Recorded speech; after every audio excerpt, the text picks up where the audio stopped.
बोलिए देवसेनी एकादशी मैया की जय। देवसेनी एकादशी की कथा शास्त्रों में बहुत विस्तृत है। यह एक देवसेनी एकादशी आषाढ़ मास शुक्ल पक्ष एकादशी को देवसेनी एकादशी आती है, जिसे देवसेनी एकादशी कहते हैं। यह देवसेनी माने होता है देवताओं का शयन करने का, माने देवता सो जाते हैं, इसको देवसेनी एकादशी कहते हैं। यह व्रत शेष शैया पर लक्ष्मी जी सहित विराजमान भगवान विष्णु का व्रत है। इस दिन भगवान विष्णु का पूर्व वर्णित रीति द्वारा पूजन करते हैं। रीति द्वारा कैसे कि भगवान लक्ष्मी नारायण की मूर्ति को स्थापित करें, उनको शुद्ध जल के द्वारा स्नान कराया जाता है। हाथ में चावल फूल लेकर के, चावल तो खैर नहीं लेते हैं, तिल लेकर के और फूल लेकर के भगवान नारायण का ध्यान करते हैं। ध्यान करने के बाद लक्ष्मी जी का स्मरण करते हैं। कोई भी मंत्र से आप ध्यान कर सकते हैं।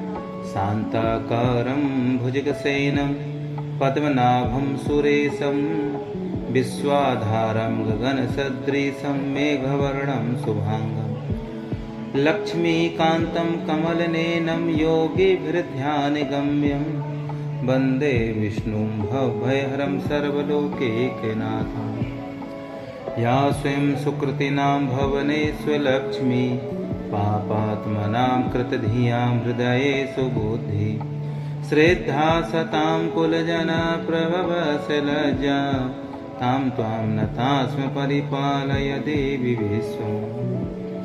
पहले जो पूर्व में था नारायण का स्मरण था, इसके बाद जो स्मरण किया है वे लक्ष्मी जी का स्मरण। इसके बाद फूल चरणों में छोड़ देते हैं, प्रार्थना करते हैं, उनको पाद्य अर्घ स्नान इत्यादि से उनका स्नान कराते हैं। जल छोड़े पैरों में, फिर आचमन कराएं, फिर स्नान कराएं। इस प्रकार पंचामृत ले लें। पंचामृत हमें दूध, दही, घी, शक्कर, शहद इनको मिलाकर के पंचामृत का निर्माण करना है। भगवान को पंचामृत में स्नान करा करके, मंत्र नहीं आता है तो लक्ष्मी नारायणाभ्याम नमः पंचामृत स्नानम समर्पयामि ऐसे बोल सकते हैं। यदि मंत्र आता है तो मंत्र भी बोल सकते हैं।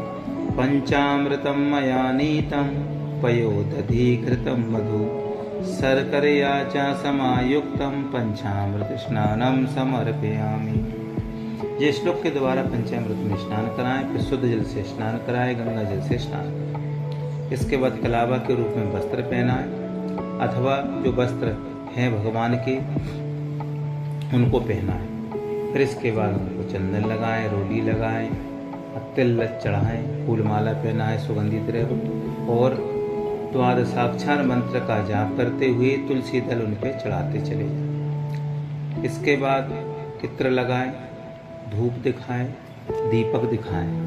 दीपक से आरती भी कर सकते हैं, उनका स्मरण करें और भोग लगाएं। आरती श्लोक के द्वारा भी कर सकते हैं। कर्पूर गौरम करुणावतारम संसार सारम भुजगेन्द्रहारम सदा वसंतम हृदयारविंदे भवम भवानी सहितम नमामि। इस प्रकार से आरती कर ले, जल छोड़ दे, भोग लगाएं। भोग में एक कटोरी के अंदर पान का पत्ता हो, लौंग इलायची हो, सिपाड़ी हो, फल हो और मिष्ठान इत्यादि हो, उनको भोग लगाना चाहिए। पूजा में जो त्रुटि रह जाती है उसके लिए हमें दक्षिणा रख देनी चाहिए, फिर हाथ जोड़ करके प्रार्थना करना चाहिए। सशंख चक्रम सकृत कुंडलम सपीत वस्त्रम सरसेरुहेक्षण सहार वक्षस्थल कौस्तुभ श्रियम नमामि विष्णुं शिरसा चतुर्भुजम। इस प्रकार प्रणाम करें तो रीति द्वारा पूजन करें। इस व्रत के करने से क्या फल की प्राप्ति होती है?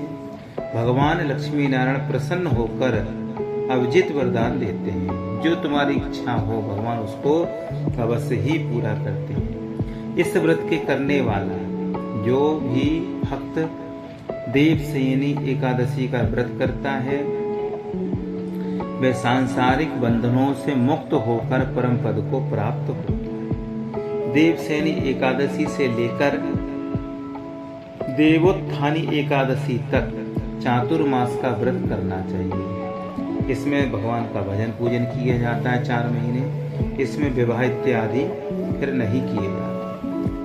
चातुर्मास में शास्त्र विहित नियमों का यथाशक्ति पालन करना चाहिए। जो शास्त्र में लिखा है उसी के अनुसार हमें पालन करना चाहिए। इस व्रत को करने वाला व्यक्ति जीवन में कष्ट नहीं पाता है। बोलिए श्री देवशयनी एकादशी भगवान की जय। अधिक से अधिक आप इस कथा को शेयर करें। अधिक से अधिक लाभ की प्राप्ति भक्तों को भी हो। जो इस कथा को सुनता है और शेयर करता है, दूसरों को भी सुनाता है, उसे भी दशांश के रूप में फल प्राप्त होता है। तो मित्रों, जय श्री कृष्णा, जय श्री राधे राधे।